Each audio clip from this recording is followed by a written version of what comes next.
Bien, hoy es la tercera conferencia de este ciclo, organizado por la Real Academia de la Historia y patrocinado por la Mutua Madrileña, a la cual de nuevo le doy las gracias por la ayuda que dispensa a nuestra institución. Y tenemos hoy al tercero de los conferenciantes, que es el doctor Miguel Luque Talabán, que es doctor en Historia y profesor titular de Historia de América. Ya les avanzo desde ahora que estamos ante un americanista joven, pero ya muy prestigioso y conocido en el mundo de la historia de América, el mundo de la historia de América. Esa historia a la que nosotros, como españoles, tenemos que dar una gran cabida en nuestros estudios universitarios, puesto que tenemos una historia común de varios siglos. Entonces, un gran americanista, joven, pero como ustedes van a ver, de gran solvencia. Ha sido director del Departamento de Historia de América I, hay dos departamentos en la Universidad Complutense, y en la actualidad, desde el 16 de enero de 2018, es decano de la Facultad de Geografía e Historia. Y entonces, yo lamento muchísimo que sea decano, y lo siento en el alma, pero bueno, hay que pasar por esos trances. Se lo digo porque yo fui decano, y entonces cuando acabé mi decanato, me despedí y ya no quise saber nada más, porque como le decía hace un momento, los decanos de las facultades son una especie de gobernantas de hotel, que tienen que estar preocupados de que los cuartos de baño estén limpios, de que haya papel, tal. La gente cree que un decano de facultad es una cosa científica de gran alcance. No, los directores de departamento nos han quitado todo eso y han convertido a los decanos pues en unos coordinadores de aulas y en unos gobernantes de las facultades, lo cual lleva literalmente todo el día y no da más que disgustos. Pero no obstante, el ser decano pues es un honor y bueno, en el cordón de tu medalla de catedrático en su momento pues podrás poner un hilo dorado, es lo único que tiene. Bien,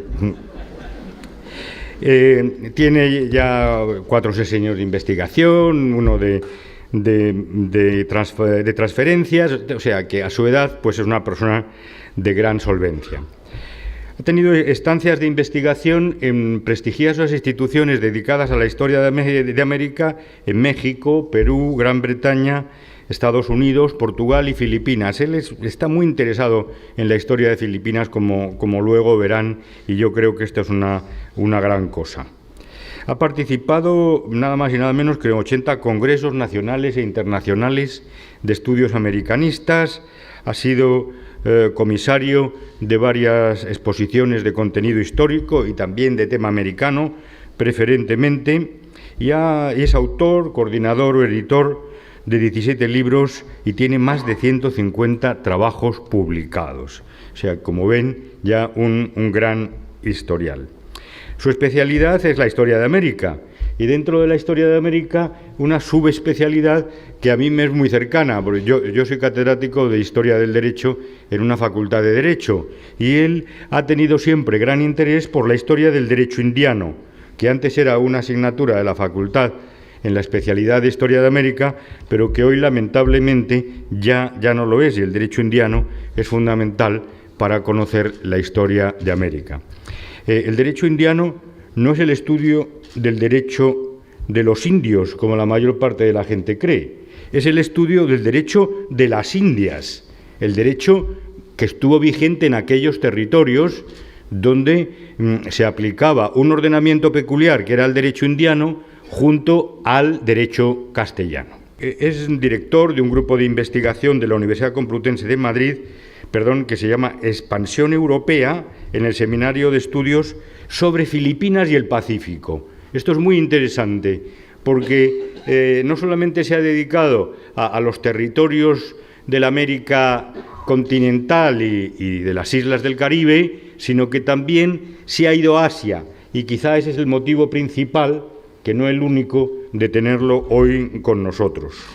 Y ha sido director, y no sé si lo es todavía, de la Cátedra Extraordinaria de Estudios sobre Filipinas, ese territorio que estuvo dentro de la monarquía española y en el que, desgraciadamente, pues la presencia de lo español ha disminuido notablemente por obra y gracia de la presencia norteamericana, que se empeñó en eliminar todo lo español. Yo creo que todos los españoles tienen que tener en la mente esos minutos de película en que se ve a un tanque norteamericano entrar y destruir una de las puertas de entrada a Manila. Ese para mí es el símbolo de la destrucción de lo español, que fue absolutamente intencionada, tanto en lo que hace a los monumentos, como lo que hace a los documentos, como lo que hace al idioma. En fin, luego tenemos una cosa en común, que es que los dos somos cronistas oficiales. Él lo es de la villa de Cabezabellosa, en Cáceres, y yo soy cronista de la villa de Madrid. La ventaja de él es que me imagino que será el cronista único, mientras que en Madrid somos 14, de los cuales estamos todavía 9 vivos. No sé si el señor alcalde querrá proponer a nuevos en esta villa.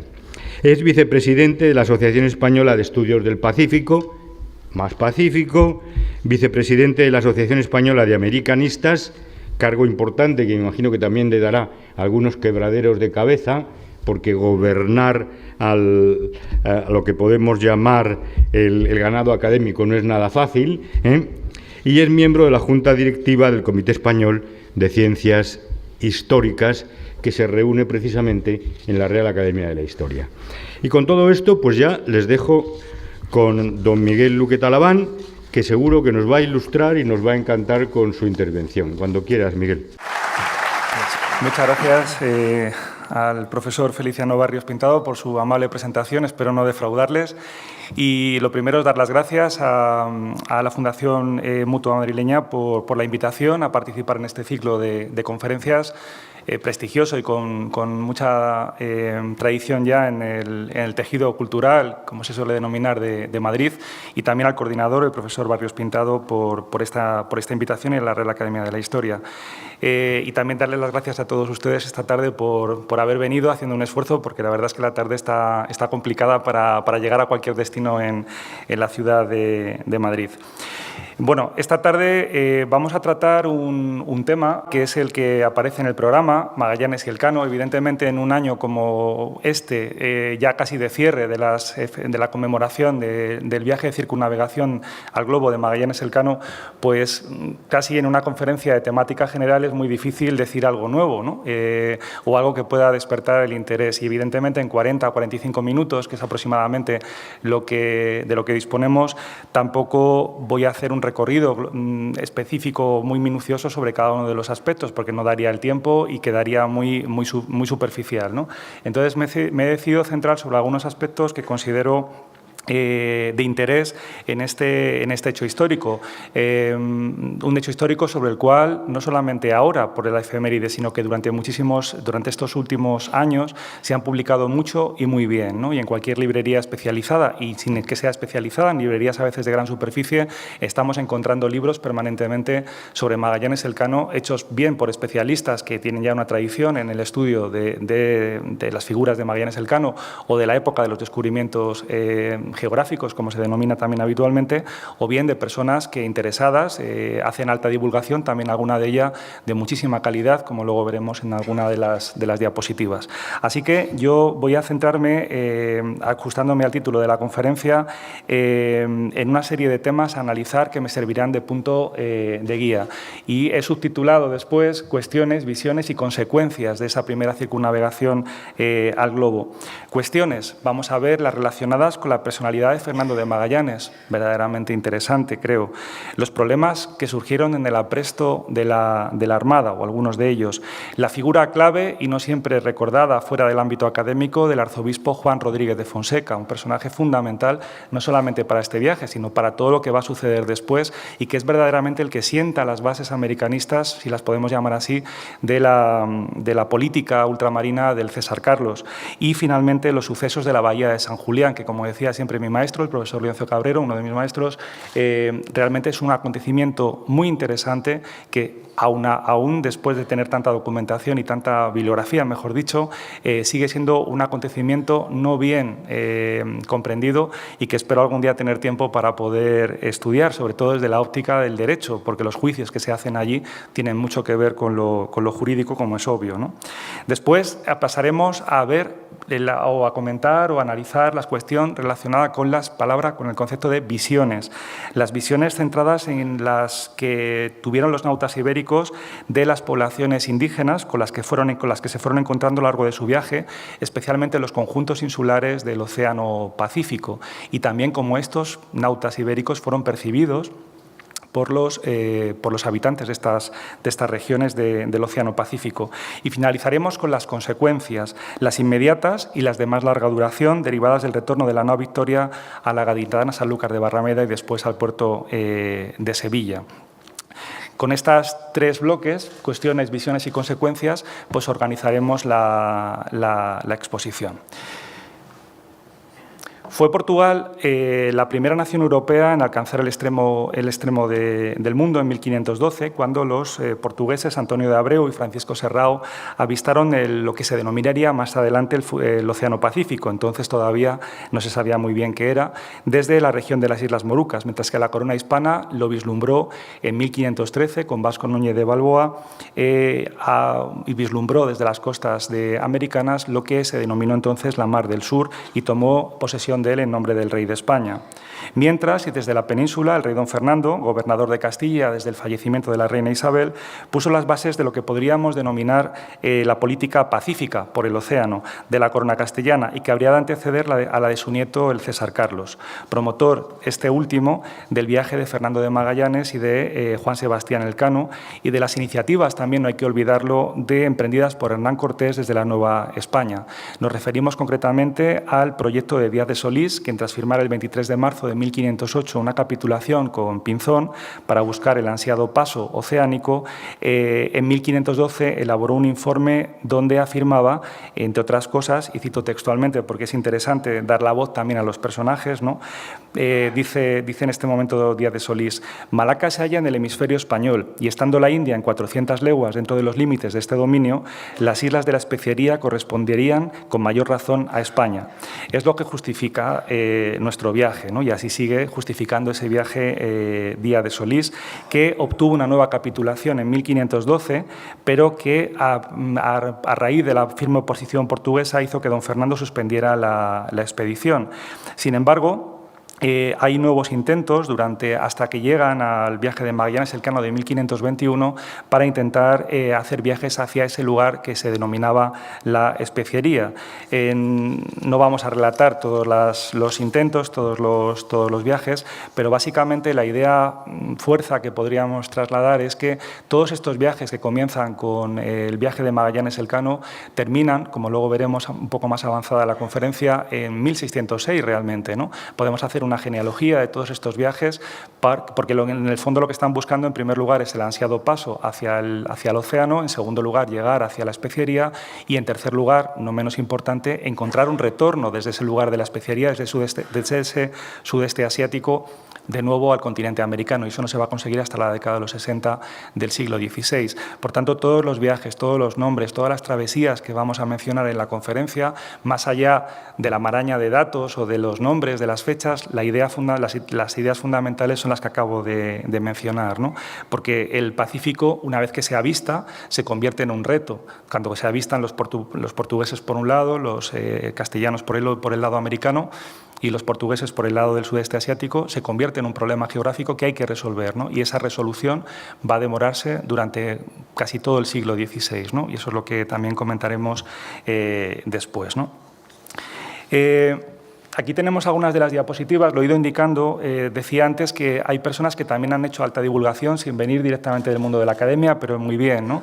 Una de ellas es la labor que ha hecho Tomás Mazón Serrano, posiblemente muy conocido por muchos de ustedes, que tiene una página web, Rutalcano, que se ha convertido en un lugar de referencia y de visita obligada para todas las personas interesadas en la circunnavegación, porque tiene documentos, bibliografía, mapas muy buenos que han sido además elaborados algunos de ellos con los datos proporcionados por Mazón, por el Instituto Geográfico Nacional, y aquí vemos uno de esos mapas que están disponibles en su página web que refleja el periplo de esa primera circunnavegación al globo. Y el famoso mapa de Abraham Ortelius, el cartógrafo holandés, que en el mapa de América y el Océano Pacífico pues representa a la nao Victoria surcando esas aguas del Pacífico. Es una imagen muy, muy conocida, como todos seguramente conocen, ¿no?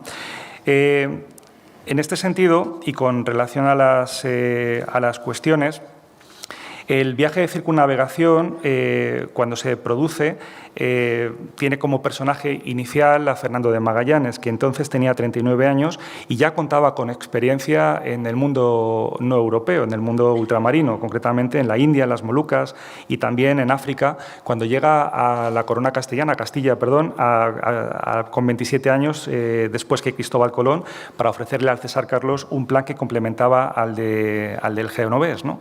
Él estaba inspirado en el mapa de Martín Behaim y apoyado por el astrólogo y cosmógrafo, también portugués, Rui Faleiro, sostenía que al sur del continente americano existía un paso, ¿no? Esto es muy importante. Estamos solamente 27 años después del descubrimiento colombino, del viaje colombino. Estamos en una secuencia de años muy efervescente, ¿no? en lo que se refiere a los descubrimientos y a las exploraciones. La corona entonces organizó en Sevilla una flota de 5 naves con casi 300 hombres, entre los cuales iba Juan Sebastián Elcano, que sería el encargado después de concluir la derrota, y también algunos personajes que dejaron después crónicas de este viaje y que seguramente conocen todos ustedes, que son uno de los más conocidos, Antonio de Pigafetta, básicamente más conocido porque una de las ediciones de la obra se acompaña de unas ilustraciones que reflejan por vez primera los espacios insulares y los habitantes de esos espacios insulares y algunos elementos de su cultura material, ¿no? Antonio Pigafetta, el caballero Antonio de Pigafetta, narra, cronista de la expedición, nombrado cronista de la expedición, narra así la salida de esta, ¿no? Lunes por la mañana, 10 de agosto del año 1519, cito textualmente, una vez que la escuadra tuvo a bordo todo lo que era necesario, como igualmente su tripulación, compuesta de 237 hombres, se anunció la partida con una descarga de artillería y se desplegaron las velas de trinquete. Luego describe su descenso por el río Betis, como él lo llama, hasta el puente del Guadalquivir y hasta llegar a la embocadura en Sanlúcar de Barrameda y después ya hacerse a la mar para iniciar el viaje, ¿no? De Sanlúcar partieron el día 20 de septiembre, como indica, ya digo, Pigafetta, al inicio de la obra. Es imposible condensar en unos minutos un periplo de estas características, por lo que únicamente, como decía, haremos a continuación una breve relación de algunos de los pasajes que consideramos más fundamentales y donde la dureza de las condiciones del viaje fueron la pauta. En las conferencias que han tenido anteriores en este mismo ciclo, pues ya también habrán podido ver la dureza de los viajes. Yo siempre señalo dos cuestiones muy importantes en los viajes en un mundo como el nuestro, donde la globalización ya sí es un hecho. También esto era globalización, pero hoy en día esta conferencia podría ser vista en cualquier lugar del mundo en tiempo real y cualquier noticia que demos ahora mismo en Madrid o en cualquier lugar de España puede estar al otro lado del mundo en cuestión de segundos, no diría ya ni minutos. Esto entonces no era así y el tiempo y la distancia marcan muchísimo las decisiones. Pensemos lo que era un viaje de estas características, no ya el de Magallanes Elcano, que era un viaje como todos los viajes de descubrimiento, emprendidos desde la península, tanto por Portugal como Castilla, un viaje a lo desconocido en términos absolutos o en términos casi absolutos. Y eso es algo que hay que tener muy presente. Ni siquiera los viajes al espacio de hoy en día son comparables, porque hoy tenemos o sabemos qué tenemos que llevar, cuánto vamos a tardar, qué condiciones más o menos vamos a encontrar en el lugar de destino y luego estarán los imprevistos que, como siempre, introducen entropía para desbaratar todos los planes. Pero, en cualquier caso, hoy tenemos unos conocimientos y viajar a lo desconocido en términos absolutos es algo muy complicado, por no decir prácticamente imposible. Sin embargo, en esta época es lo que sucedía, ¿no? Y lo segundo, además de la distancia, son los tiempos en llegar, los tiempos en regresar, los tiempos en transmitir las noticias y cómo el tiempo influye necesariamente en la toma de decisiones. porque para tomar decisiones los gobernantes necesitan información lo más actualizada posible. Y el problema es que la información podía demorarse mucho. Con el profesor Martínez Sou vieron la semana pasada la cuestión del galeón de Manila. Una carta que salía de la península y llegaba a Filipinas podía tardar aproximadamente, si no había ningún problema, 1 año, año y medio en llegar. La respuesta se podía demorar hasta 2 años, siempre teniendo en cuenta que llegase a su destino la misiva, ¿no? Pues imaginemos lo que era gobernar estos territorios con estas dificultades, ¿no?, de comunicación, ¿no? Digo esto por el tema de los tiempos, ¿no? Vamos a ver algunas de esas cuestiones que señalaba antes como nodales, o que yo pienso que pueden ser nodales. A lo mejor con mucho criterio ustedes dicen, pues también podría haber hablado de otras cosas.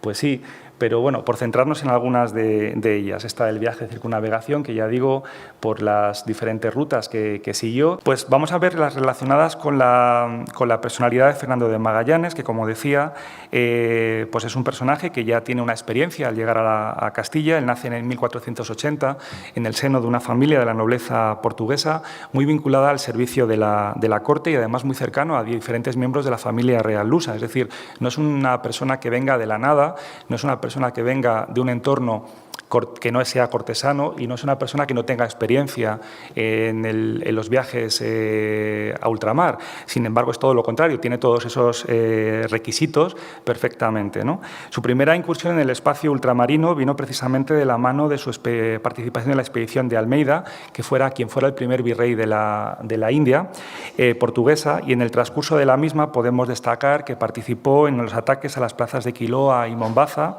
que participó también en la conquista de Malaca, y que en 1510, junto a Francisco Serrao, en la flota enviada por el virrey Alburquerque, participó en la expedición hacia las Islas Molucas, siendo este su primer contacto con el sudeste asiático. Hay mucho debate sobre qué hace Fernando de Magallanes, y si han leído y han consultado bibliografía, pues siempre esta parte es un poco más nebulosa a veces en algunos aspectos, hasta dónde llega su conocimiento del sudeste asiático, hasta dónde su participación con Serrao. Sobre todo muy polémico es cuando regresa a la península, su estancia en el norte de África, donde su participación en una empresa africana, norteafricana, de la África controlada por los portugueses, no le depara los réditos esperados, y que además le hace caer en desgracia en la corte, razón por la cual termina en Castilla, ¿no? O diversos uno de los hechos que influyeron en su decisión de pasar a Castilla en busca del restablecimiento de su nombre y fortuna. Como suele suceder a todos los servidores de la corte portuguesa que acaban sirviendo después a la corte castellana, pues siempre hay un poco de noticias desdibujadas con respecto a lo que pasa antes, ¿no? Desde luego no es Colón sí que desdibuja absolutamente todo por propia iniciativa, pero en este caso sí sabemos bastante más de lo que sabemos de otros personajes, ¿no? En cualquier caso, quedémonos con la idea de que es una persona con mucha experiencia, que es una persona que conoce el lugar al que supuestamente quiere llegar navegando por el occidente, y que es una persona que ha caído en desgracia en la corte portuguesa, y que quizá esa sea la razón de por qué termina en la corona castellana. Luego volveremos sobre eso y sobre los servidores de ida y vuelta, que es como yo los llamo, ¿no? Porque son servidores que sirven a dos monarcas, y por supuesto durante la época de la Unión de Coronas, desde ya Felipe II hasta la vuelta otra vez a la independencia total de Portugal, de los soberanos castellanos, aunque jurídicamente eran dos reinos separados, pero bueno, mantenían el mismo rey. Pues desde Felipe II hasta el reinado de Carlos II, una parte del reinado de Carlos II, pues va a haber servidores que sirven en los dos, valga la redundancia, en las dos coronas también, pero bueno, eso será otro tema, ¿no? Otra cuestión importante es la relacionada con el apresto de la Armada. En 1518, Magallanes y el cosmógrafo Ruy Faleiro llegan a Valladolid, donde se encontraba en ese momento la itinerante corte de Castilla. Durante ese tiempo son varios los personajes importantes que van abriendo camino en la corte a estos dos proyectistas, siendo uno de ellos precisamente uno de los personajes fundamentales, ¿no?, de las historias de los descubrimientos de esta primera etapa del siglo XVI, que es el arzobispo Fonseca, como máximo representante de los asuntos indianos. Fue finalmente el 22 de marzo de 1518 cuando se firma la capitulación cuyo paralelismo con las de Santa Fe, firmadas entre los Reyes Católicos y Cristóbal Colón, fueron ya señaladas por el profesor Demetrio Ramos Pérez, que fue académico de número de la Real Academia de la Historia y catedrático de Historia de América de la Universidad de Valladolid y un gran americanista. Él estudió ya las similitudes entre los dos documentos de capitulaciones, ¿no? Los documentos, los pormenores de los preliminares han sido también estudiados muchísimo y de forma exhaustiva por el propio profesor Ramos Pérez en una investigación que fue reeditada por su importancia en 2019 de nuevo y que yo le recomiendo su lectura porque es muy interesante, no solamente para esta expedición, sino para todo el mundo que está en torno a los descubrimientos en esta primera etapa de la expansión castellana más allá de sus fronteras naturales, ¿no? El título del libro del profesor Demetrio Ramos es Magallanes en Valladolid, la capitulación. Es muy directo, ¿no? Y ya digo, está reeditado en 2019. Fue la corona la encargada de sufragar los gastos de una expedición compuesta de 5 naves y casi 300 hombres. Y eso es algo también no demasiado frecuente en la expansión castellana a otros lugares del globo, porque generalmente las capitulaciones consistían en que el interés particular, los particulares tenían que aportar el capital necesario para hacer la empresa. Si la empresa salía bien, obtendrían a cambio algunos de los beneficios, las recompensas que estaban prometidas o pactadas en las capitulaciones, pero si salían mal no obtenían absolutamente nada, ¿no? Por eso entre los americanistas es un refrán antiguo que siempre decimos la corona ponía papel y buenas palabras, porque realmente gran parte del capital venía de la iniciativa privada, ¿no? Pero bueno, eso también sería otra temática, pero bueno, aquí es interesante, ¿no?, que decirlo. En el puerto de Sevilla, cuando ya estaba firmada la capitulación, que era un documento sin el cual no se podía iniciar una expedición, ahí hay también un debate en el derecho indiano, y el profesor Barrios lo conoce bien, si es un contrato, si es una concesión administrativa, eso sería otro tema, pero en cualquier caso es un documento que vincula a las partes, pero sobre todo vincula más a una parte que otra, y vincula a la parte que es representada por el interés particular, ¿no?, que la corona finalmente no deja de ser la que arbitra todo, ¿no? Y una vez firmado ese documento y en el puerto de Sevilla comenzaron los preparativos del apresto de la Armada con las ayudas de los oficiales de la Casa de la Contratación, y pronto surgen los primeros problemas que luego se van a ir incrementando durante la expedición. Ya en el puerto de Sevilla surgen los problemas acerca de la titularidad del mando de la expedición y al final Ruy Faleiro, el cosmógrafo, y persona conjunta en inicio con Magallanes en esta expedición, puesto que eran artífices del proyecto que fue ofrecido al César, desapareció del binomio original, siendo sustituido como persona conjunta por otro personaje igualmente importante, Juan de Cartagena, que es nombrado veedor de la expedición, es decir, uno de los máximos responsables de la expedición, y que además era hombre de confianza del obispo Fonseca. Evidentemente, el obispo Fonseca tenía sus sospechas de que, o tenía, digamos, el temor de que dos personajes, dos responsables de nación portuguesa, como se solía decir en la época, se utilizaba el término nación para indicar la nacionalidad, pues podían plantear un problema a lo largo de la nave, y prefería tener a alguien de su entera confianza como persona conjunta de Magallanes para vigilar, para controlar y para, sobre todo, ser sus ojos y su mano en las decisiones durante toda la travesía. A este conflicto de retirar a Faleiro y de colocar a Juan de Cartagena se vinieron a sumar las suspicacias contra Magallanes por su origen portugués y por desconfiar de sus últimas intenciones. Es algo que encontramos aquí, pero que vamos a encontrar en viajes posteriores cuando sean nautas portugueses los que están a cargo de la expedición. Es decir, es algo recurrente la desconfianza hacia las intenciones o las últimas intenciones, que podían ser reales o podían ser no reales, que tenían personas que se consideraban fuera de un entorno de control o un entorno de confort, como podían ser si hubieran sido nautas solamente castellanos, ¿no? Pero vemos de este modo como uno de los problemas que surgieron a la hora de aprestar la Armada fue principalmente la de la marinería, por tener un responsable portugués. Aquí tenemos algunas de las firmas de los nautas que participaron, los que sabían firmar, claro, en la expedición, que rubricaron este documento para indicar que embarcaban, ¿no? Cuando se estudia la historia común luso-hispana, tan interesante siempre, queda de manifiesto la estrecha relación que desde los albores de la Edad Moderna, incluso antes, unieron ambas coronas, ¿no? Las figuras de la emperatriz Isabel, de los Faleiro, de Magallanes, son ejemplos de esos personajes, como decía antes, de ida y vuelta. Es decir, el caso de Magallanes no es un caso tampoco excepcional, un servidor portugués que llega a servir a la corona castellana. Y es que desde el inicio de la era de los descubrimientos, como digo, no fue extraño que cartógrafos, nautas y exploradores portugueses, pese a las restricciones legales existentes en algunas épocas, participaran en expediciones organizadas por Castilla o incluso desde Francia e Inglaterra. Tema que no es nuevo tampoco, ya el historiador portugués Jaime Cortesao pues lo trató hace ya muchos años, a principios de la década de los 80, y que bueno, sigue siendo un tema muy interesante. Cada vez más hay estudios sobre ello, pero bueno, sigue siendo un tema interesante. Aquí tenemos una imagen de un mapa, del primer mapa mundi, que incluye esos descubrimientos de la expedición, que es el de Diego Ribeiro, consumógrafo de la Real Casa de la Contratación de Sevilla de 1529.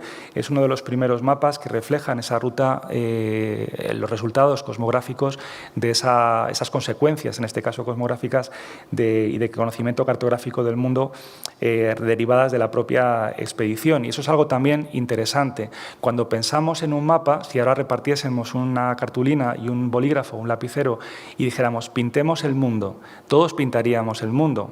Yo no sé pintar bien y, por lo tanto, lo pintaría de aquella manera, ¿no? Si me permiten la expresión. Pero es verdad que delimitaríamos o dibujaríamos de manera más o menos reconocible los perfiles de los diferentes continentes. Para llegar a eso hacen falta viajes como el que tenemos hoy esta tarde como protagonista, ¿no?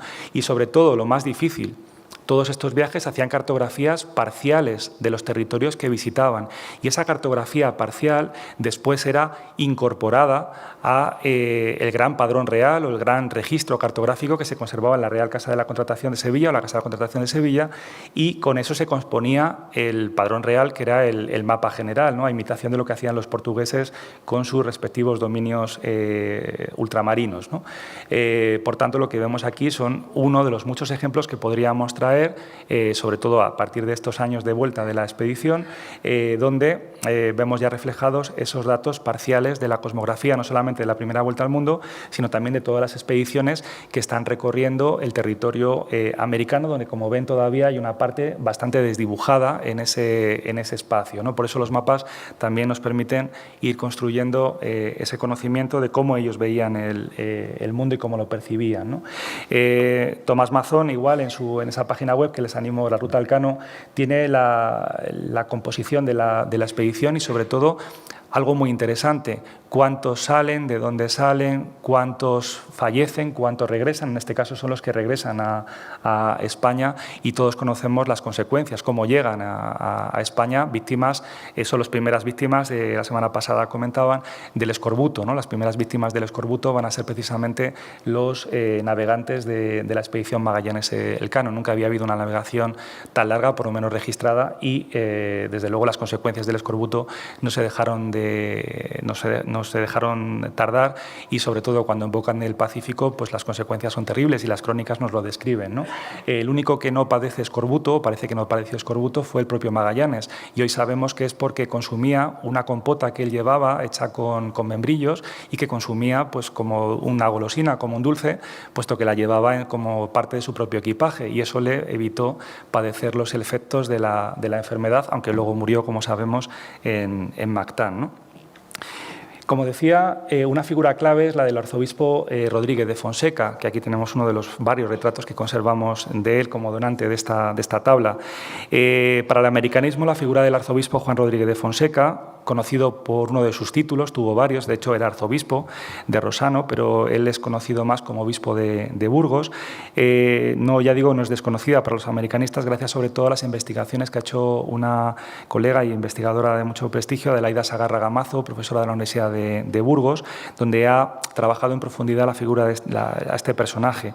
Y ya digo que no se le valora siempre la dimensión e importancia que el prelado tuvo en los primeros años de la expansión castellana por América y por el Océano Pacífico, porque realmente fue él el que estuvo detrás de esa política americanista del César Carlos y uno de los artífices también de este viaje de circunnavegación. Es más, él es el autor intelectual realmente de ese primer mapa que todos habrán visto, que se conserva en el Museo Naval, el mapa de Juan de la Cosa. Pues quien está detrás también de ese mapa, de los viajes andaluces, mal llamado menores, a la zona del Caribe, pues es Juan Rodríguez de Fonseca, un personaje, ya digo, verdaderamente importante, y para la academia está muy conocido, pero para el público que interesado, pero no siempre no tiene por qué conocerlo, pues está bien también mencionarlo, ¿no? Ya digo que es un personaje que es clave en la expedición, básicamente porque no solamente fue uno de los que estuvieron detrás de toda la organización, sino que incluso logró colocar a varios miembros de su clientela más cercana, entre ellos a Juan de Cartagena, en la propia expedición,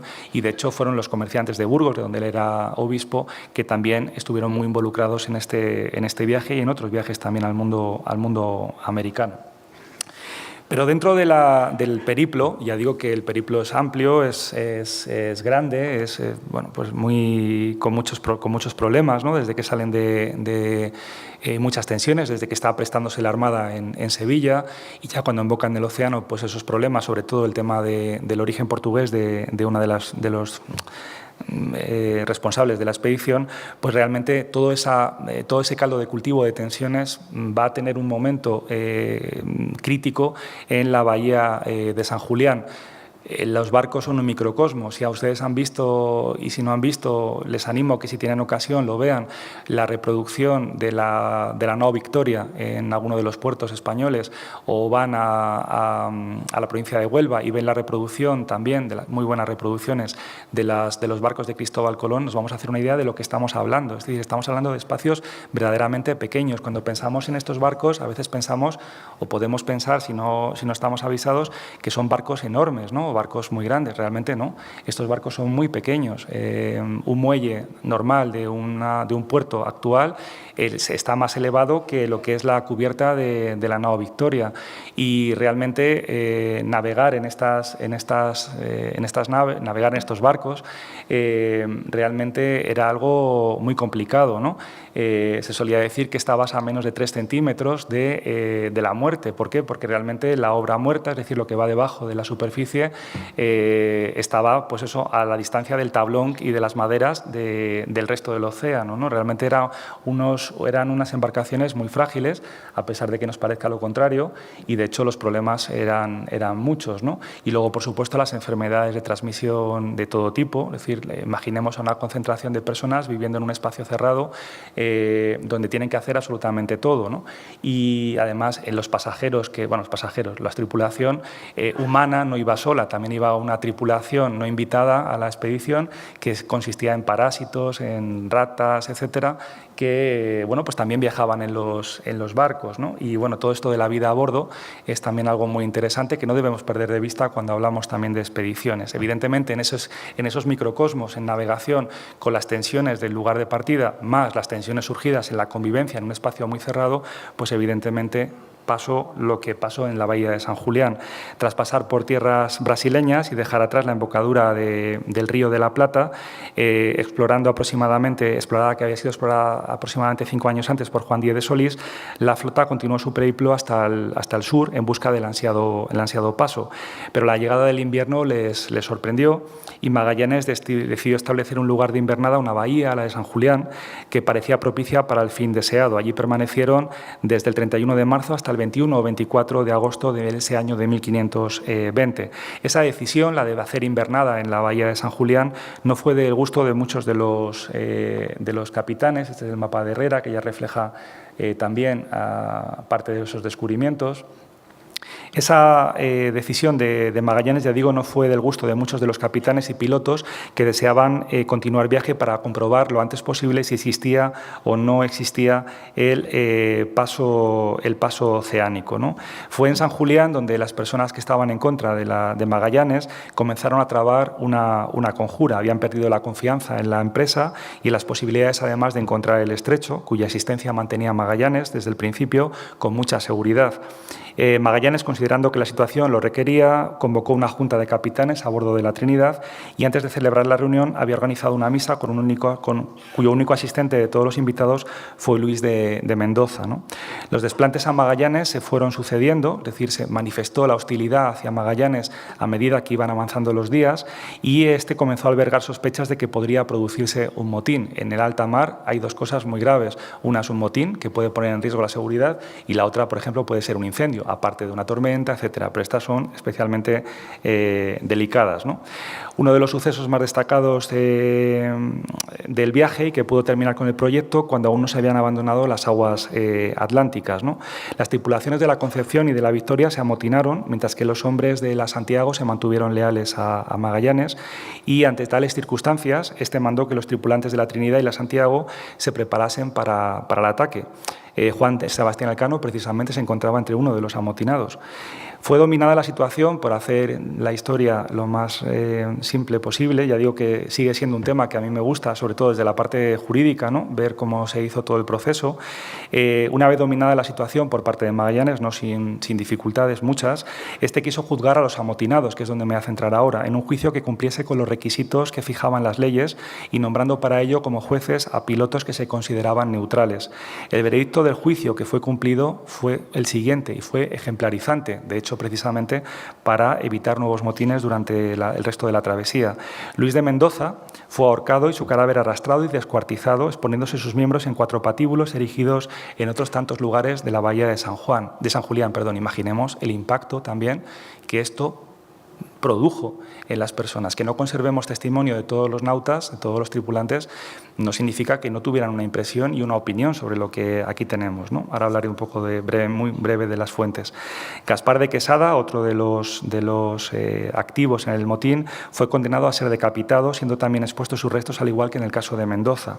Juan de Cartagena, el hombre de confianza del obispo Fonseca, fue condenado a ser confinado en su camarote. Su cercanía al arzobispo Fonseca debió de influir en ese resultado, pero después se confirmó una dura sentencia, de que la inicial, ya digo, no se cumplió. Será abandonado en tierra con el clérigo Pedro Sánchez de la Reina el 11 de agosto, justo cuando partió la Armada. Fueron abandonados en una playa desolada cercana a San Julián, con unos sacos de galleta y unas garrafas de vino, es decir, unos víveres para subsistir, y debieron subsistir un tiempo, pero no sabemos qué debió pasarles después. Librándose también de la ejecución, Jerónimo de Guerra, se libró también de la ejecución, entre otros más, Jerónimo de Guerra, hombre muy vinculado al comerciante y mercader Cristóbal de Haro del entorno del obispo Fonseca. Al resto de amotinados se les conmutó la pena de muerte, hacían falta hombres en la expedición, por trabajos forzados en las naves que durante un tiempo tuvieron que realizar, además, encadenados, ¿no? Los principales cronistas de la expedición dedicaron muy poco espacio en sus relatos a los hechos. Es el caso de Antonio de Pigafetta y de Francisco de Albó, que pasan, como diríamos coloquialmente, muy de puntillas por el suceso, evidentemente por lo polémico del mismo, ¿no? Y otros lo explicaron con más detalle, en el caso de Maximiliano de Transilvano, que es otro de los cronistas de la expedición, otro de los nautas que van y que cuentan también su relato. Este último explica que el motín se dio origen por la animadversión de los tripulantes hacia uno de sus jefes de nación portuguesa. Insiste en esa idea permanentemente. Evidentemente había más, pero bueno, insiste en esa idea. Pero con la reanudación del viaje las tensiones no desaparecieron y la nao San Antonio desertó y regresó a Sevilla el 6 de mayo de 1521, siendo varias las hipótesis que pudieron explicar este hecho, ¿no? Como consecuencia de la pérdida de la nao Santiago y del regreso de la nao San Antonio, la Armada de las Molucas salió del estrecho interoceánico con solo 3 naves, habiendo pedido además a 18 hombres, 2 de ellos, los que he mencionado, desterrados en San Julián, y por lo tanto con una dotación ya bastante disminuida.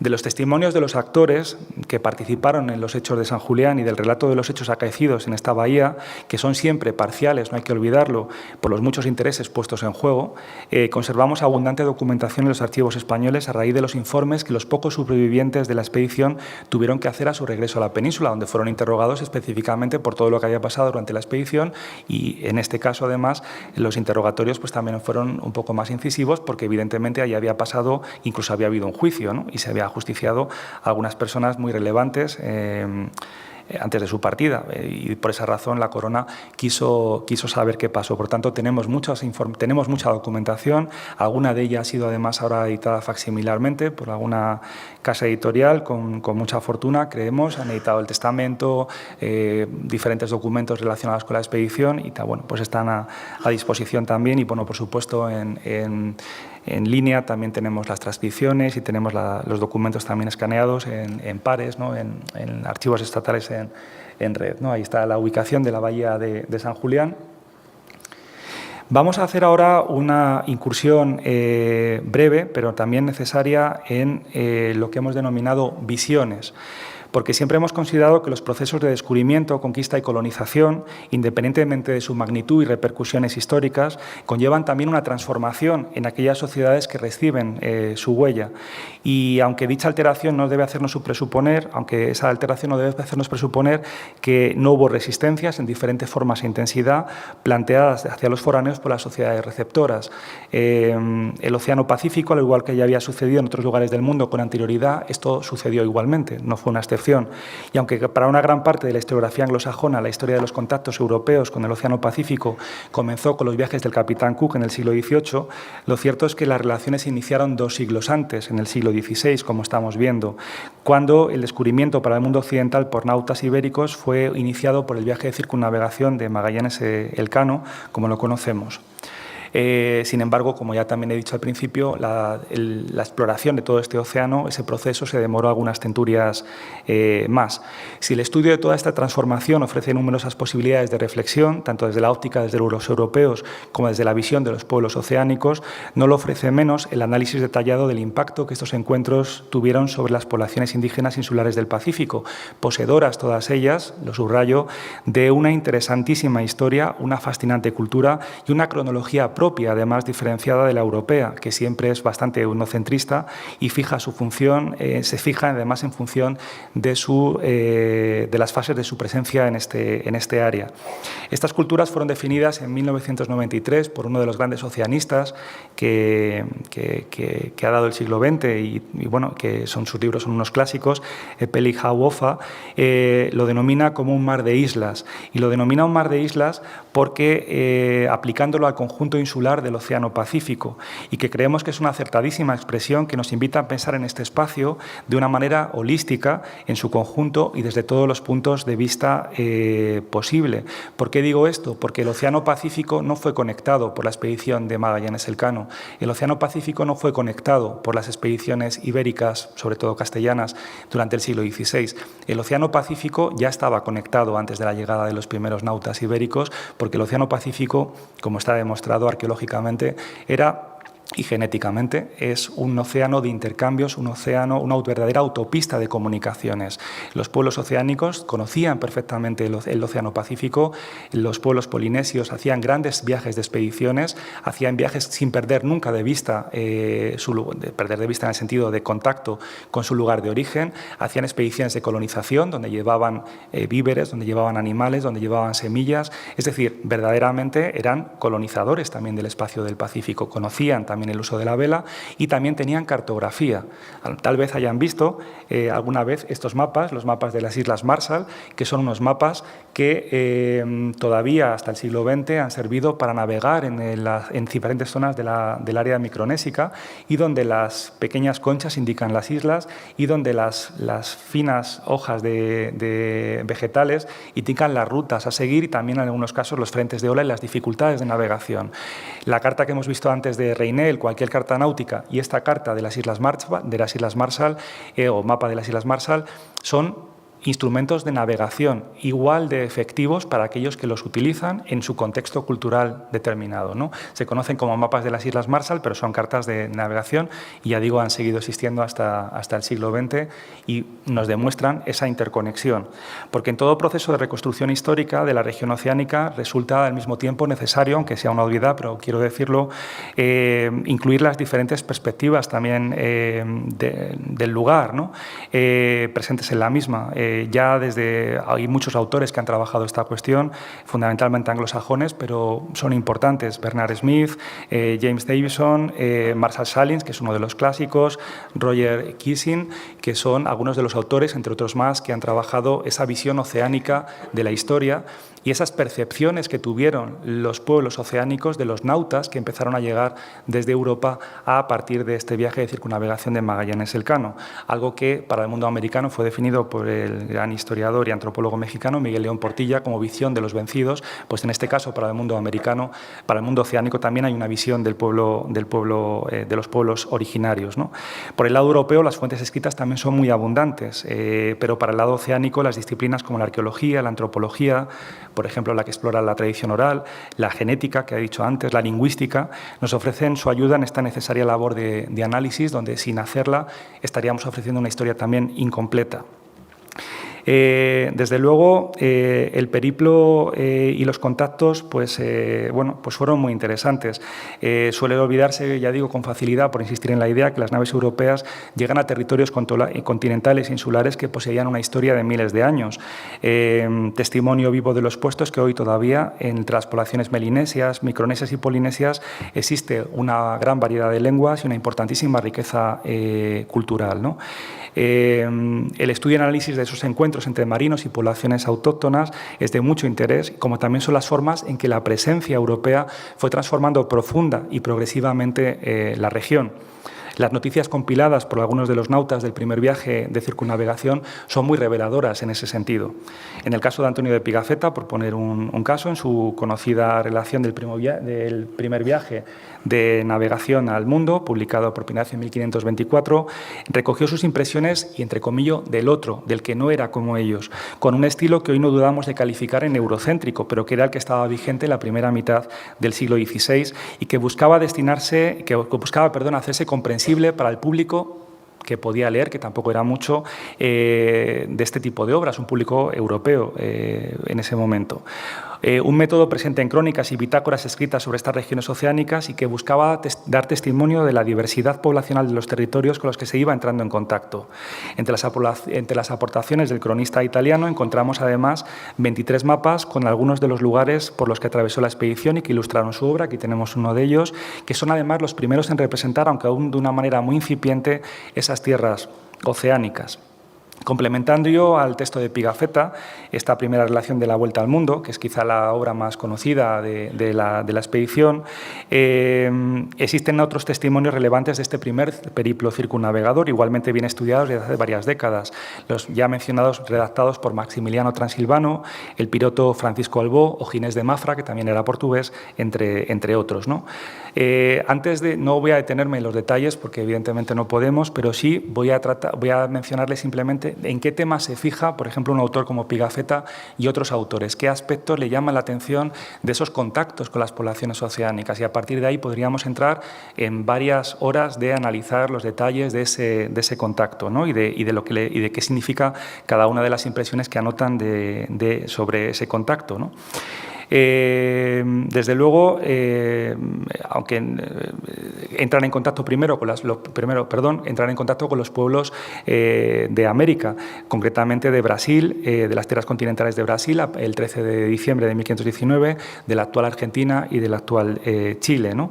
Se recogen entre esa fecha y finales del mes de noviembre de 1520, lo recoge Pigafetta, diversas noticias de los habitantes que allí moraban referidas a cuestiones tales como su fenotipo, su aspecto exterior, físico, sus creencias. Les interesa mucho, obviamente, porque las creencias van a ir luego, tienen que ser conocidas para saber y aquilatar cómo se va a hacer la evangelización, que nunca la pierden de vista, ese proceso, las lenguas vernáculas, las costumbres, su cultura material. Las embarcaciones les interesan muchísimo, no es baladí que aquí se representa una embarcación con balancín en la zona en este caso, de Marianas, en la Micronesia, porque les interesa mucho también cómo navegan, la indumentaria o la ausencia de indumentaria, que también les llama mucho la atención, el adorno corporal, la alimentación y, en general, todo aquello que despertó su curiosidad, observaciones zoológicas y botánicas, las enfermedades y cómo les daban tratamiento a esas enfermedades o asuntos relacionados con las costumbres, la sexualidad.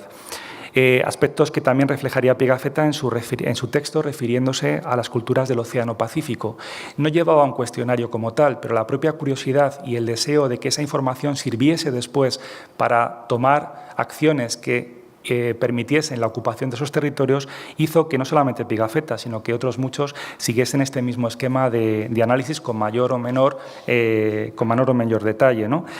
Como decía antes, mucho tiempo antes de la llegada de los europeos al Océano Pacífico, este ya fungía como una verdadera calzada de comunicaciones. Insisto en ello porque creo que es una idea que sí me gustaría dejar esta tarde muy sentada, ¿no? Es por este motivo, y esto es interesante, que si bien los isleños estaban acostumbrados a las visitas y contactos con otros pueblos del océano, del entorno más o menos cercano, no estaban, sin embargo, familiarizados con los códigos de comportamiento e interacción europeos. Señalo esto porque en trabajos antropológicos que hemos podido hacer con un colega del Colegio de México, el profesor Carlos Mondragón, hemos visto cómo en el viaje de Pedro Fernández de Quirós, que es el último viaje que se hace a lo que es actualmente conocido como Vanuatu, los cronistas de la expedición recogen que cuando avistan por la noche ven cómo las hogueras, la población se va dispersando y no se queda en la zona de costa, sino que se refugia en los montes cercanos, ¿no? Y por la noche ven las pequeñas hogueras en la oscuridad, pues en lugares alejados, ¿no? La pregunta que nos hacemos como historiadores, como antropólogos, es ¿por qué la población se retira de la costa si no había visto nunca a un nauta ibérico? ¿Por qué razón? Pues la razón la sabemos hoy. La razón es que los habitantes, en este caso de la Melanesia y concretamente de Vanuatu, recibían permanentemente visitas, no siempre amistosas, de otras poblaciones melanesias para capturar víveres, para capturar personas como servidores y además venían con velas latinas. Cuando ellos ven a los nautas de la expedición de 1606, comandada por Pedro Fernández de Quirós, no ven a ibéricos y no se retiran porque sean occidentales, porque no saben lo que son. Lo que ven es un barco, una embarcación muy grande, o relativamente grande, más grande de lo habitual, que ellos están acostumbrados, que tiene vela latina y por lo tanto interpretan que vienen a por ellos, ¿no? Entonces lo que hacen es hacer lo que hacían siempre, refugiarse, ¿no? Esa lectura desde la antropología de las fuentes documentales es algo también que ahora ya se lleva haciendo tiempo, ¿no? Lo llevamos haciendo de los 2000, desde la década del 2000, pero también ofrece una nueva posibilidad de revisitar todas esas expediciones que parecían ya muy conocidas y que, sin embargo, siguen ofreciendo matices dignos de estudio, ¿no? Pero otro aspecto también muy importante es la mutua incomprensión. Eso que decía que los pueblos pacíficos no estaban, los pueblos americanos y los pueblos del Pacífico no estaban familiarizados con los códigos de comportamiento e interacción europeos y viceversa. Los europeos tampoco estaban familiarizados con los códigos de comportamiento e interacción oceánicos o americanos, ¿no?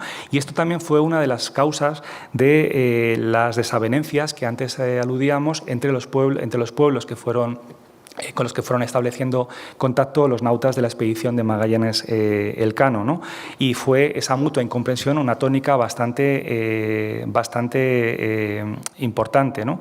Desde luego, cuando llegan a las Islas Marianas, inicialmente bautizadas con el nombre un poco, digamos, amable de Islas de los Ladrones, el 6 de marzo de 1521, que es el día que celebramos el Día del Pacífico, ¿no?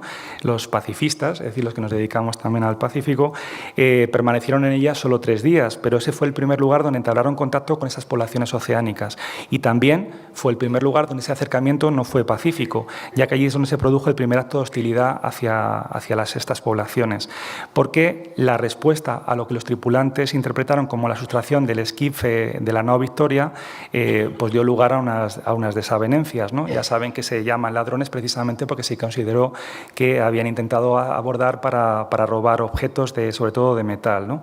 Pero probablemente, haciendo una lectura antropológica, con las fuentes y con el conocimiento que hoy tenemos de la etnohistoria del Pacífico, lo que posiblemente estaban asistiendo, aunque de ahí esto que insisto en la idea de la mutua incomprensión, los pueblos marianos, es decir, los habitantes de Marianas, lo que estaban haciendo era un deseo de intercambiar productos con los visitantes siguiendo una costumbre del lugar. Ellos habían ofrecido víveres y suministros a las naves y esperaban una reciprocidad que no se produjo, por lo tanto, tomaron esa reciprocidad por propia iniciativa y evidentemente eso generó una tensión entre los que consideraban que eran ladrones, que eran los castellanos, ¿no? Ese antagonismo, que se repetiría en varias ocasiones durante el viaje, alcanzó su cenit en el enfrentamiento ocurrido en la isla filipina de Mactán, donde perdió la vida el propio Magallanes en el mes de abril de 1521 en un suceso que es muy conocido y que no vamos a describir ahora, pero que es otro de los episodios de no entendimiento entre las poblaciones con las que se van encontrando y los que van, los nautas que van en las naves del viaje de circunnavegación.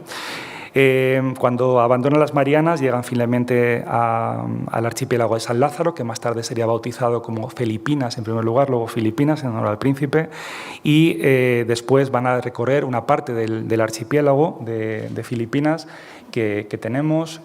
Aquí tenemos un poco más en detalle los lugares donde fueron recorriendo las islas Filipinas, Cebú, Bohol, Mactán, donde muere Magallanes, todas ellas situadas en el archipiélago de las Bisayas, y recientemente, precisamente además, en la Facultad de Geografía e Historia hemos tenido una exposición organizada por la National Historical Commission of the Philippines, precisamente haciendo un estudio, un análisis muy bien hecho, además, con unas infografías muy bien hechas, esta es una de ellas, del viaje de circunnavegación y del contacto con los pueblos filipinos, pero desde la óptica de esos pueblos filipinos. Un ejercicio muy necesario y muy interesante que subrayo. La exposición va a estar todavía un tiempo más. Ahora estamos con la Semana de la Ciencia, como en toda la Comunidad de Madrid, pero cuando termine les invito a que si se animan, vengan a visitarla, porque podrán ver esta infografía, pero además también verán unas imágenes que han sido hechas por un artista filipino de mucho prestigio, específicamente ilustrando cada uno de los momentos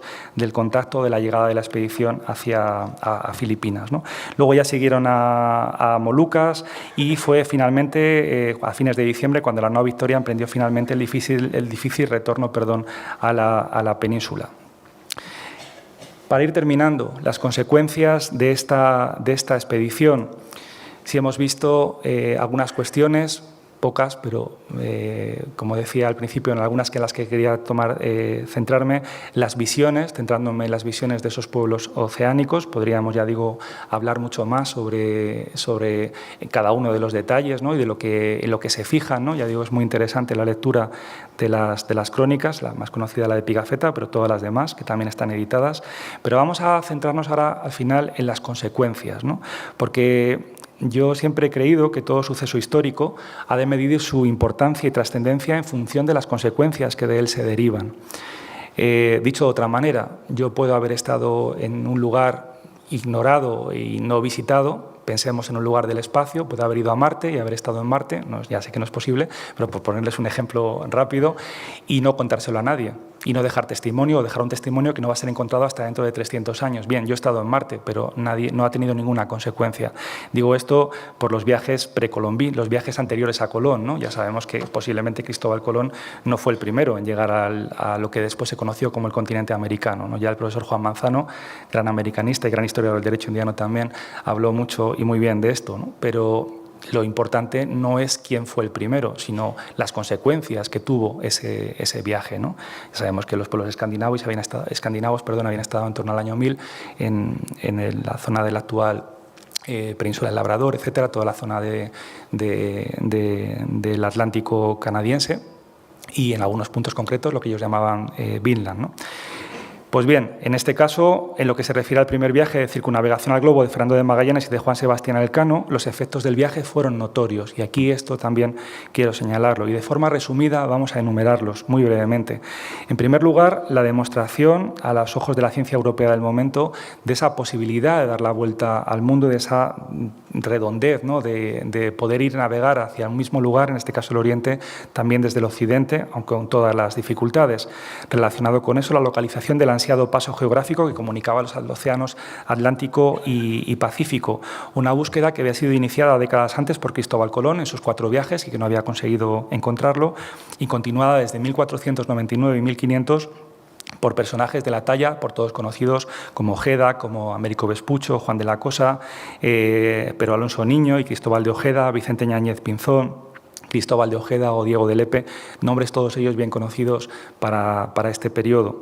Un esfuerzo al que se sumó la búsqueda del paso en latitudes situadas al norte del continente y que llevaron a cabo los hermanos Caboto al servicio del rey Enrique VIII de Inglaterra o Verachano y Cartier al servicio de Francia. Es decir, lo que consigue Magallanes Elcano, esta expedición que conocemos hoy con este nombre, ya había sido intentado por otros antes en Castilla y que estaba siendo intentado en esas mismas fechas por otros nautas al servicio de los ingleses y al servicio de los franceses. La tercera consecuencia importante, de las muchas que tiene, la apertura de la exploración de un nuevo océano, el bautizado como Océano Pacífico, a la monarquía hispánica, lo que llamamos monarquía hispánica. En cuarto lugar, el establecimiento de los primeros contactos con varios grupos de poblaciones oceánicas y viceversa. Sus impresiones, presas sus imprecisiones etnográficas y visiones eurocéntricas desde nuestra óptica de personas del siglo XXI, fueron las primeras y de ahí su destacado valor aún en nuestros días como fuente para todos nosotros. En quinto lugar, la creación de la Casa de la Especiería de La Coruña en 1525 por orden del César Carlos y que tuvo una vida muy efímera porque después se firmaría el Tratado de Zaragoza de 1529, que esa sería la sexta consecuencia, la aparición de una zona nueva de conflicto entre las coronas portuguesa y castellana, el archipiélago de las Islas Molucas, contienda que culminaría en una fase inicial, porque podemos rastrearla y así pues lo hemos hecho en algún trabajo, hasta bien entrado el siglo XVIII, con la firma del Tratado de Zaragoza de 1529, que pone de momento fin a ese conflicto y por eso ya no va a haber más Casa de la Contratación de la Especiería. Y la séptima y última que yo señalaría como gran consecuencia, ya digo que podemos decir más, pero vamos a dejarlo ahí, la primera exploración de unas tierras, las Islas Filipinas, que pasaron a partir de 1565 a convertirse en una gobernación y capitanía general dependiente del virreinato de la Nueva España. Y ahí empezaríamos una nueva historia relacionada con la conferencia de la semana pasada, ese establecimiento del galeón de Manila. Pero regresando al siglo XVI, una vez que la monarquía hispánica renuncia a las Islas Molucas por el Tratado de Zaragoza de 1529, la exploración en el Pacífico fue replanteada. En primer lugar, ninguna expedición a la Mar del Sur volvería a salir de puertos peninsulares. A partir de entonces lo harían de enclaves novohispanos o peruanos. Y en segundo lugar, los esfuerzos ya siempre se concentrarían en el archipiélago de las Islas Filipinas. Y a estos empeños habría que sumar además la necesidad, que fue otro empeño importante, de descubrir la ruta o la derrota del tornaviaje. Si repasamos la secuencia de hechos náuticos expuestos hasta ahora, lo que se pone de más de manifiesto es la extrema dificultad que para las naves españolas tuvo cualquier viaje de ida, pero también, sobre todo, cualquier viaje de vuelta desde el sudeste asiático. Y aquí tenemos algunas de las expediciones, no voy a entrar en ninguna de ellas, pero de las expediciones importantes, ¿no? La de Magallanes Elcano, que es la primera, Fray García Jofre de Loaiza, que sale de Puerto Peninsular, Álvaro de Saavedra, Hernando de Grijalva, Ruiz López de Villalobos, Íñigo Ortiz de Rete, que salen, y Miguel López de Legazpi, que salen de las bases novohispanas, y por último Pedro Fernández de Quirós, un portugués que hace el último viaje, aunque ya esté fuera del siglo XVI, a descubrir la Australia del Espíritu Santo, Australia por el nombre que se le daba al continente austral, la Terra Australis, que ya aparecía en los mapas antiguos como un lugar indefinido en algún punto al sur del mundo conocido, y del Espíritu Santo por la devoción que tenía también Fernández de Quirós por esta advocación, ¿no? Por esta figura de la Trinidad, y también Australia en honor a la Casa de los Austrias, por eso Australia se llama Australia. Él no llegó a descubrir Australia, pero sí descubrió un archipiélago que estaba muy cerca, ¿no? Aquí la fortuna le fue bastante esquiva y es un personaje también interesante. Seguramente le conocen, pero si quieren profundizar más en él, profundicen, porque realmente es un personaje a tener en cuenta. Es una personalidad que nace fuera de su tiempo, porque propone un viaje y propone una utopía de descubrimientos que es más propia de finales del XV, principios del XVI, que de principios del siglo XVII, ¿no? Pero bueno, eso daría para ya otro tema. Es un personaje que hemos trabajado mucho y que bueno, pues le tenemos especial cariño, ¿no? Todos los historiadores trabajamos a ciertos temas y ciertos personajes y acabamos considerándolos parte también de nuestra vida, ¿no? Con la distancia necesaria, obviamente, ¿no?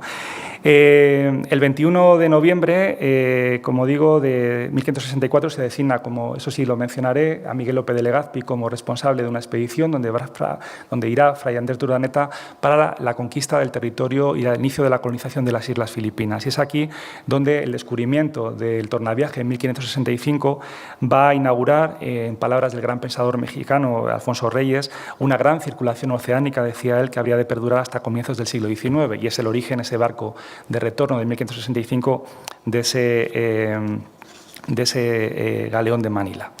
Como reflexiones, aquí tenemos algunas de las derrotas del clásico Atlas de Morales Padrón, hay muchas infografías, pero aquí lo que vemos es claramente la dificultad de ir, pero sobre todo la dificultad de volver, como muchos de los barcos no consiguen regresar y o bien tienen que quedarse para ser rescatados en la zona del sudeste asiático o bien directamente se pierde su rastro y no se vuelve a saber nunca más de ellos, ¿no?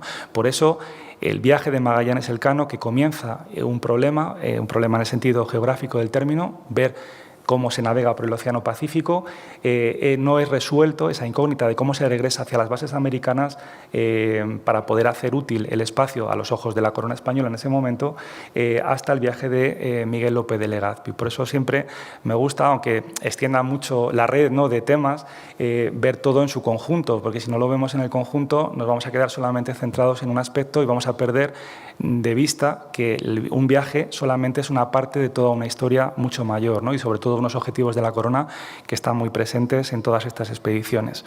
Como reflexiones finales, decir la famosa placa, ¿no?, que se conserva en Sanlúcar de Barrameda, ¿no?, que es muy reproducida, que Oceanía puede ser definida con toda propiedad como un continente acuático, como señaló, y ya lo he mencionado, Epeli Jaubofa, en un texto clásico que se llama Nuestro mar de islas, ¿no? Es un texto fundacional de la historia del Pacífico, que yo les recomiendo también que consulten si les interesa el tema. Quiero insistir también en la idea de que estos territorios situados en el Océano Pacífico, la historia de estos territorios no comienza con la llegada de los marinos ibéricos, como habitualmente se expone, sino mucho tiempo antes, ¿no? Este marco cronológico que nos ha servido de introducción a todo el tema, entre 1519 y 1522, pues nos ha servido para prestar, creo, atención a algunos aspectos de manera muy rápida, pero intentando transmitirles, que es lo que he pretendido, algunas ideas nodales, algunas ideas fuerza, sobre aquellos aspectos que a mí, como historiador de este tema, me han interesado, ¿no? Por supuesto, ya digo, podríamos detenernos en dónde recalan, dónde no recalan, los debates que hay sobre si recalaron en esta playa o en la siguiente, dónde se realizó tal cosa o tal otra. Todos esos detalles que son muy importantes, no los minusvaloro ni muchísimo menos, ¿no?, pero que requieren también pues es un tratamiento más pormenorizado, que no era mi objetivo esta tarde, ¿no? Todo este proceso histórico, que como digo supuso el primer viaje circunnavegador, y los que le siguieron cambiaron profundamente las regiones por las que transitó al iniciar la transformación progresiva de las regiones y poblaciones con las que se fue estableciendo contacto. Esto que decía antes de las consecuencias de la conquista, ¿no?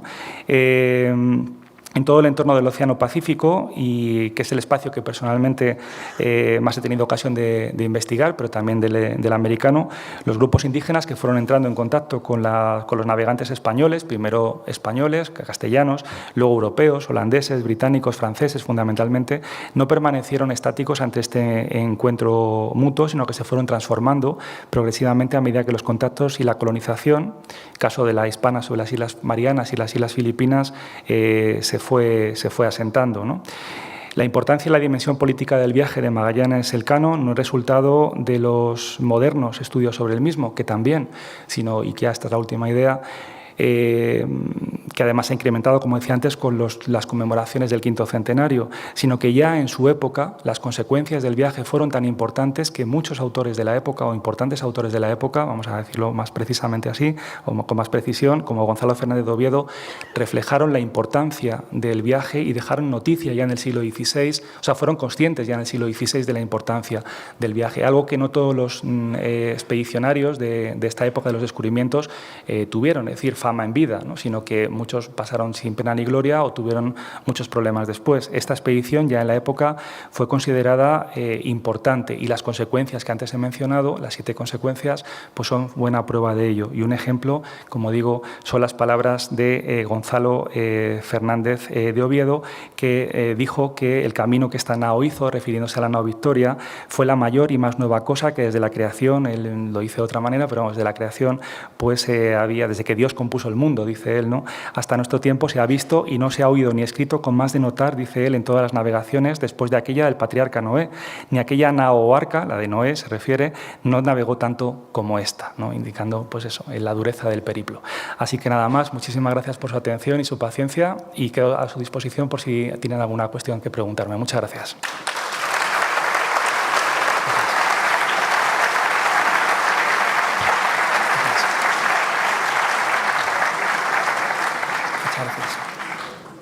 Bueno, pues una primera de carácter económico. Si la expedición la financia la corona, los beneficios de la venta del clavo que trajeron, ¿a quién fueron a parar? Efectivamente, las capitulaciones, el producto de la venta del clavo sirvió para pagar los gastos de la propia expedición. Esto no siempre sucedía así. También se les permitía a los expedicionarios a veces embarcar productos para después, con su venta, sufragar algunos de los gastos, ¿no? Pero en este caso, fíjense, el producto traído, es decir, fundamentalmente las especias, el clavo sobre todo, sirvieron para hacer rentable la expedición. La expedición fue dramática en lo que se refiere a un coste de vidas humanas. Hemos visto rápidamente la infografía y volvieron muy pocos supervivientes, pero, sin embargo, el beneficio económico que supuso la expedición, a pesar de todas las pérdidas económicas y también materiales materiales económicas y humanas, el producto sirvió porque el clavo, como todos saben, y verían también en la primera de las conferencias de este ciclo, pues tenía su valor casi peso en oro, ¿no? Es decir, era una especia muy valorada, o sea que sirvió para pagar los gastos de la expedición. Ahora voy a unir aquí dos, porque en el fondo, pues la cuestión principal aparecen las dos preguntas. ¿Por qué Pigafetta no cita en su libro a Elcano?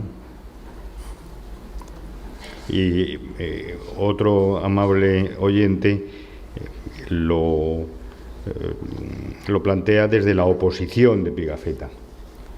¿Oposición en el sentido? A Elcano. Pues parece que es eso, ¿no? Que los cronistas estaban más cercanos, Pigafetta estaba más cercano a Magallanes que al propio Cano, ¿no? Posiblemente, quizá también por eso, los sucesos de la Bahía de San Julián en su relato pues son mucho más tenues, ¿no? Pero los cronistas no eran siempre imparciales, ¿no? Y en este caso no lo mencionan. Además, el Cano, no olvidemos, no tiene un papel protagonista hasta que el viaje va avanzando, ¿no? Y de hecho había estado involucrado en los sucesos de la Bahía de San Julián. Entonces es probable, o sea, no tengo una respuesta definitiva, ¿no? Porque no la tengo, pero sí yo siempre he pensado que efectivamente hay no sé si animadversión sería la palabra, pero sí, digamos, un deseo de no dar notoriedad a un personaje que finalmente se hace con la expedición. De hecho, hoy conocemos la expedición como expedición de Magallanes Elcano, pero Elcano no es el personaje llamado a tener un nombre en la historia, ¿no? Y finalmente pues, el destino hace que así sea, y sus habilidades, por supuesto, ¿no? Que luego va a tener él una vida muy interesante posteriormente al propio viaje. Y luego, finalmente, una de técnica naval, ¿eh? ¿Por qué no se utilizó la tecnología china de construcción de barcos, sabiendo que eran muchísimos más grandes estos barcos que las naves europeas? Yo la verdad es que de esto sé muy poco sobre la tecnología naval china. Pues es una pregunta muy interesante. Claro, yo cuando tengo estas conferencias me dan ganas de tener 5 horas, ¿no? Ustedes seguramente no, porque harían un motín, y con toda la razón, ¿no? Pero efectivamente, y haciéndolo muy breve para no cansarles, pero cuando hablamos de la expansión castellana, yo la llamo ibérica, pero vamos, castellana, pues porque es ibérica, castellana y portuguesa en el mundo del Atlántico, del Pacífico o del Índico, nos tenemos que remontar a las navegaciones, sobre todo en el caso portugués, en este caso afecta a Portugal, en el Índico. Los portugueses sustituyen en la navegación y se inspiran, vamos a decirlo así para ser más políticamente correctos, se inspiran en las rutas de navegación de los nautas árabes, los comerciantes árabes que transitan ya en el siglo XV por esa zona, por el Índico. Y los árabes habían sustituido a su vez a los nautas chinos, porque el Índico era un espacio natural de comunicaciones y sobre todo de comercio de los comerciantes chinos. Y efectivamente la tecnología náutica china era muy avanzada porque navegaban todo el océano Índico. Por tanto, los nautas portugueses, cuando llegan a la India portuguesa, no hacen más que suplir o sustituir a los comerciantes árabes, que por supuesto no desaparecen, y a anteriormente los árabes habían hecho lo propio con los nautas chinos. Este tema es un tema que la historiografía ha trabajado desde los años 60, que se plantea. Pierre Sonny, por ejemplo, historiador francés que trabajó el Océano Pacífico, Needham, que es un historiador británico de primera mitad del siglo XX, que hizo una obra que se llama Ciencia y civilización en la antigua China, donde en muchísimos tomos que no llegó a terminar, expresa o refleja y analiza todos los descubrimientos chinos importantísimos, los más conocidos, el sismógrafo, etcétera, que todos conocemos, pero otros muchos más, cientos de inventos que el mundo occidental, el mundo europeo, perdón, conoció y otros que no. Y él ya habló de este tema también, ¿no? Y sobre todo, la pregunta es por qué el imperio chino en ese momento se repliega del Índico y se repliega hacia las costas chinas. ¿Por qué abandona la navegación, ¿no? Esa es la cuestión. Y ese tema, ya digo, ha sido analizado por la historiografía. Realmente los nautas de ese momento en España, en Castilla y en Portugal desconocían la náutica china, las técnicas de navegación china. No será, los portugueses sí, cuando llegan al Índico y cuando ya se van aproximando al imperio chino, pues sí conocen ya cómo funcionan los juncos, etcétera. Y de hecho los castellanos, cuando ya están en Filipinas, muchos de los artífices de las embarcaciones son precisamente sangleyes, habitantes de Filipinas, pero que tienen un origen chino.